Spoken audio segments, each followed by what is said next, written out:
Nah, perhatikan contoh berikut ini. Ya, primalnya itu adalah maximize ZP sama dengan 8x1 plus 6x2.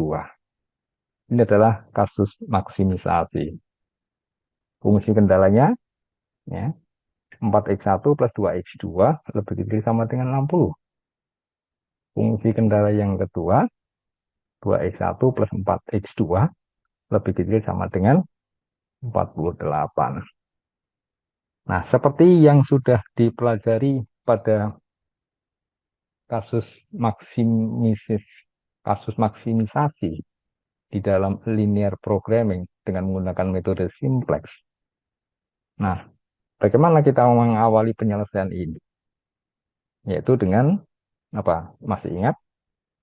Dengan menambah slack variabel. Nah, dengan menambah slack variabel.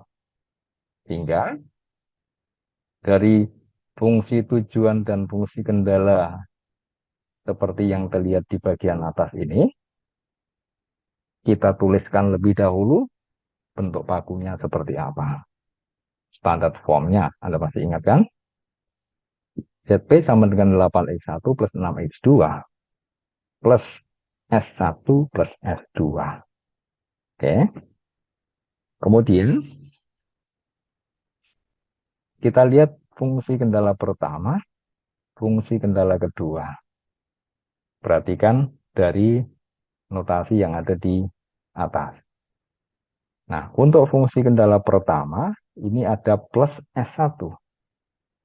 Untuk fungsi kendala yang kedua, ada plus S2. Itulah slack variabel.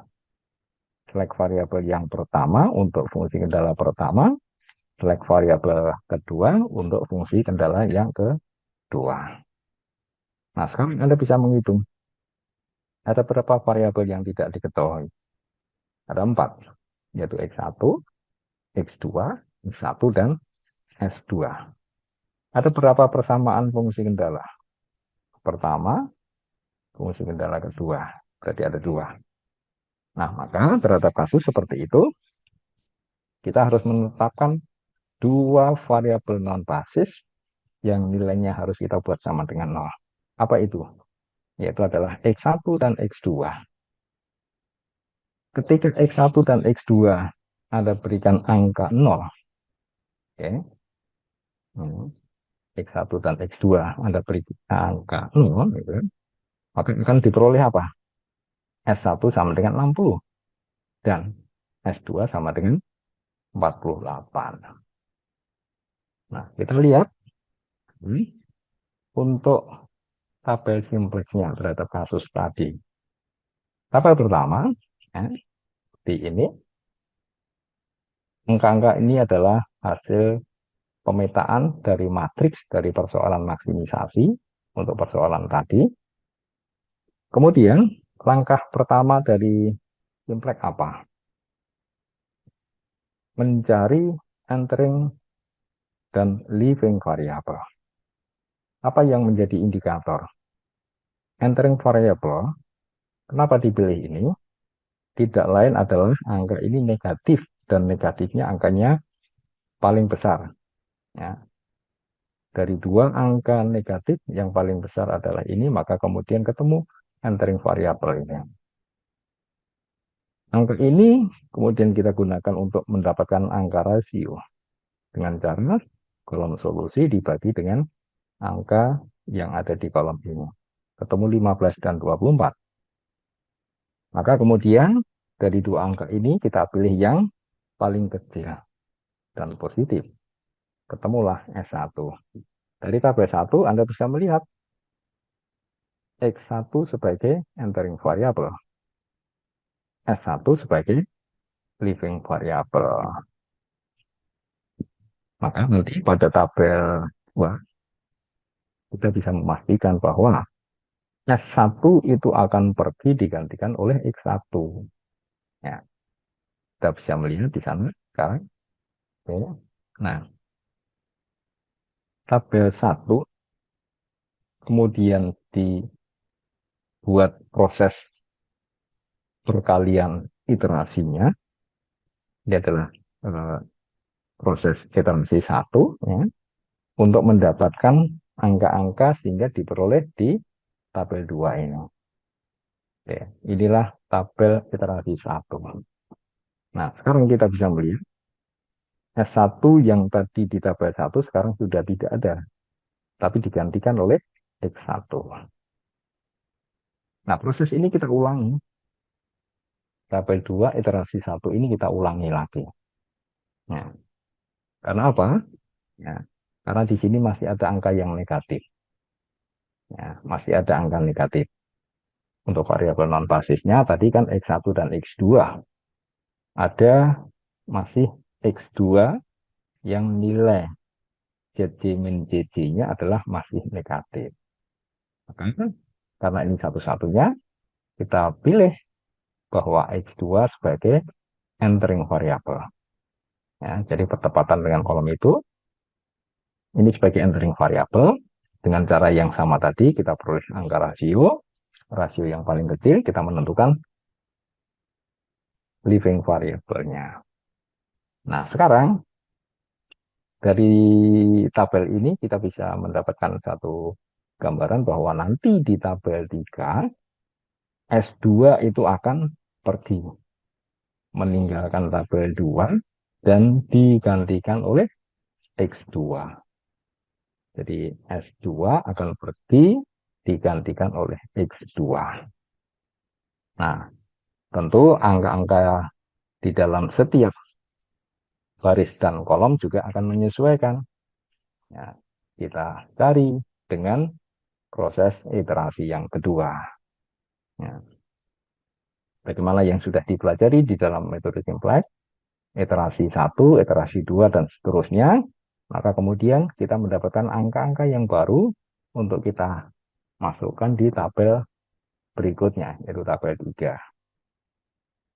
Nah, di sini Anda bisa melihat di baris paling bawah sudah tidak ada lagi yang negatif. Artinya angka-angka dari baris ini sudah non-negatif.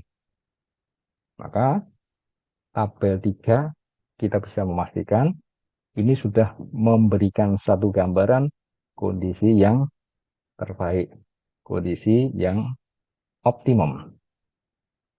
Apa solusinya? Anda bisa melihat di kolom ini, 132. Itu fungsi tujuan.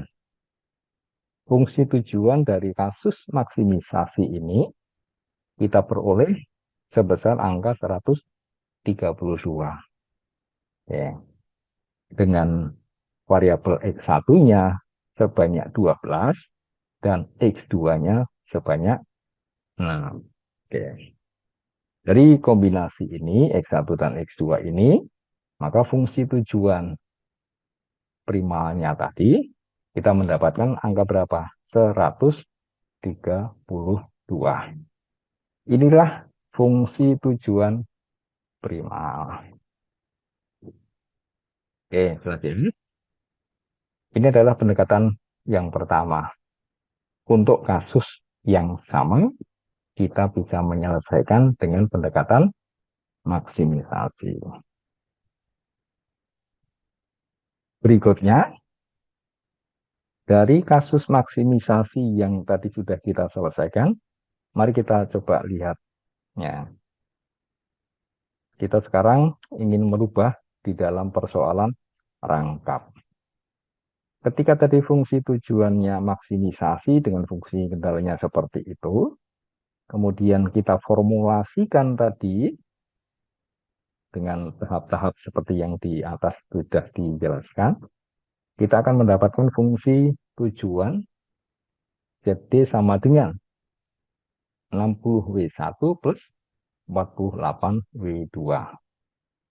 Dan fungsi kendalanya menjadi 4W1 plus 2W2 lebih besar sama dengan 8.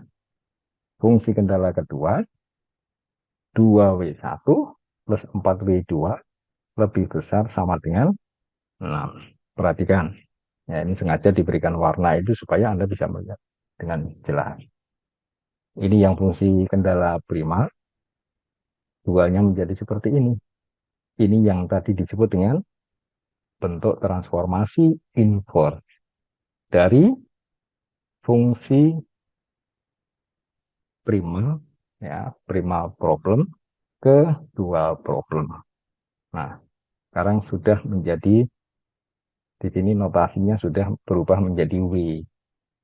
Oke, inilah yang nanti kita selesaikan dengan pendekatan apa?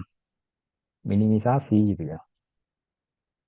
Nah, perhatikan ketika tadi kita menyelesaikan dengan kasus maksimisasi, dengan pendekatan maksimisasi, dan kemudian kita sekarang menyelesaikan dengan pendekatan minimisasi, kalau di atas tadi adalah dengan menambahkan select variabel, maka sekarang di sini ya, untuk merubah pertidaksamaan menjadi persamaan, kita rubah dengan mengurangkan surplus variabel. Sekarang perhatikan. Bentuk baku dari fungsi tujuan model linear programming untuk persoalan perangkat atas persoalan yang sama tadi, dari primal tadi kita rubah menjadi persoalan dualnya, gitu kan? Nah, sekarang menjadi seperti ini. Tadi apa? Dikurangkan surplus variabel. Oke. Untuk membedakan pertidaksamaan yang pertama, itu kita tuliskan S1. Untuk pertidaksamaan yang kedua, ini kita tuliskan S2. Inilah surplus 1, surplus 2. Surplus variabel 1, surplus variabel 2. Ya. Itu kita lakukan untuk apa tadi? Ketika kita merubah tadi, sebelumnya kan tandanya apa? Lebih besar sama dengan. Lebih besar sama dengan. Kemudian kita tuliskan sama dengan. Nah, setelah itu kita tuliskan dalam bentuk standar formnya yang lengkap. Oke. Kita tambahkan artificial variable terhadap fungsi kendala yang tidak memiliki select variable. Perhatikan, fungsi kendala yang pertama, kedua, mempunyai tidak select variable? Tidak ada. Bahwasanya S1 dan S2 tadi apa? Itu bukan select variable, tetapi adalah surplus variable. Makanya, kedua pertidaksamaan, kedua fungsi kendala, ya, itu kita tambahkan masing-masing dengan artificial variable. Nah, untuk membedakan juga kita tuliskan A1 dan A2. A1 untuk baris yang pertama, A2 untuk baris yang ke. Dari sini kita bisa melihat sekarang ada berapa variabel yang tidak diketahui. 1, 2, 3, 4, 5, 6. Ada 6 variabel yang tidak diketahui dan ada 2 persamaan kendala. Makanya dalam kasus seperti itu, ada 4 variabel non-pasif yang nilainya kita buat sama dengan 0. Apa itu? Ya tidak lain adalah W1, W2, S1, dan S2.